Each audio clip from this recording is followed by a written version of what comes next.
Bonjour François Bayrou. Bonjour. Et merci d'être là ce matin, bienvenue. Vous étiez ministre de l'Éducation quand la France a manifesté fin 95 contre le plan Juppé sur les retraites. Vous vous souvenez, j'imagine, cette époque. Le scénario peut-il recommencer aujourd'hui dans la rue contre la loi travail de Myriam El Khomri? Heu, Peut-être, sans doute, mais c'est pas la véritable question. La véritable question, c'est, est-ce que la France peut demeurer le pays de tous les blocages? Le pays, du blocage éternel, où, aucun dialogue n'est possible, et chaque fois qu'une proposition est avancée, le pays, dit non, descend dans la rue et se bloque. Il est impossible dans l'état où nous sommes. Je ne sais pas si quelqu'un se représente ce que signifie 6 millions de chômeurs. En réalité, c'est le vrai Le vrai chiffre. chiffre, oui. 6 millions de chômeurs avec, leurs familles qui, s'inquiètent et s'angoissent et avec, un système, politique qui ne marche plus ni dans la majorité ni dans l'opposition, avec, une vie parlementaire qui en réalité, ne joue pas son rôle, est pléthorique et ne joue pas son rôle. Et tout ça, ceux qui nous écoutent, s'arrachent les cheveux. Il ne peut pas en être autrement. Ils ont le sentiment qu'il n'y a, aucune lumière au bout du chemin. Et quand il n'y a pas de lumière au Ouais. bout du chemin, un pays tombe. C'est ça la véritable question. Alors on est aujourd'hui des manifestations, il y en aura davantage. Il y aura d'autres journées qui sont prévues. Oui. Ouais. Si la jonction s'effectue dans la rue, entre les jeunes, les syndicats, si ça prend, François Bayrou, ça signifie quoi? Que ce quinquennat est terminé? Que le gouvernement doit mettre la clé sous la porte?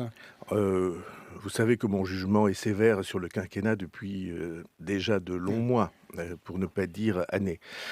Pourquoi? Parce que, ce qui est frappant, c'est que le travail de gouvernement, d au moins dans un de ces éléments, n'est pas fait. Qu'est-ce que c'est le travail de gouvernement? C'est identifier des problèmes, faire partager cette identification à la société, aux citoyens. Il y a un travail de pédagogie, il y a un travail De quoi?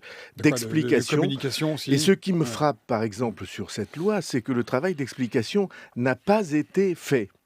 Et c'est le président de la République qui, naturellement, doit être en première ligne pour faire le travail d'explication. Il n'y est pas, il laisse le Premier ministre. On a l'impression comment dirais-je, d'un affrontement souterrain ou larvé, et tout ceci est terriblement inquiétant. Et en effet, c'est la fin de cette période de 5 années qui est extrêmement difficile. Non pas que l'opposition se porte beaucoup mieux. Alors Manuel Valls aurait évoqué son éventuelle démission lors d'un dîner de ministres, c'est Le Figaro qui racontait ça. Ce que Najat Vallaud-Belkacem, à votre place, a démenti ici même hier matin en dénonçant, je la cite, des bruits de chiottes.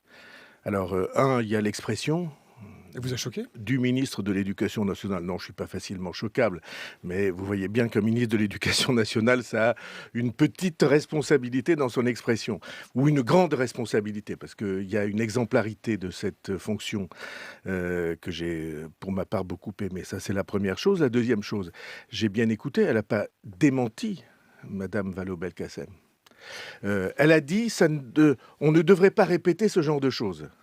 Ce qui, à mon sens, est passé, en tout cas à mon oreille, pour une confirmation. Et je comprends très bien, que le Premier ministre se pose cette question. Je comprends très bien que le Premier ministre, qui considère qu'il propose ou qu'il avance un texte très important pour lui-même, dise: si ce texte est retiré ou vidé de son contenu, naturellement, je ne peux qu'envisager de me retirer.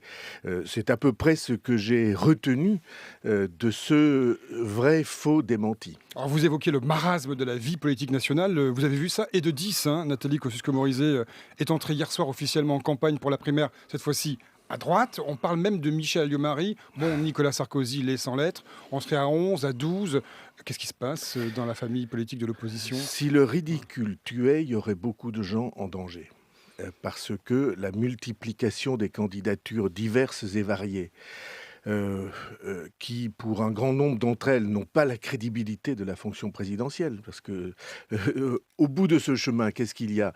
Il y a une chose qui est tout de même importante et précieuse, c'est que, il faut qu'il y ait un président de la République, en France, en capacité de remplir sa fonction et avec une majorité dans le pays, je parle même pas, dans les assemblées, une majorité dans le pays qui lui permette d'être soutenu compris et d'entraîner les grands choix. Et donc, vous savez que j'ai jamais pensé beaucoup de bien de la primaire, mais enfin de cette idée de primaire. Il suffit de voir ce qui se passe aux États-Unis. Et cette idée de primaire, à mon sens, c'est risqué.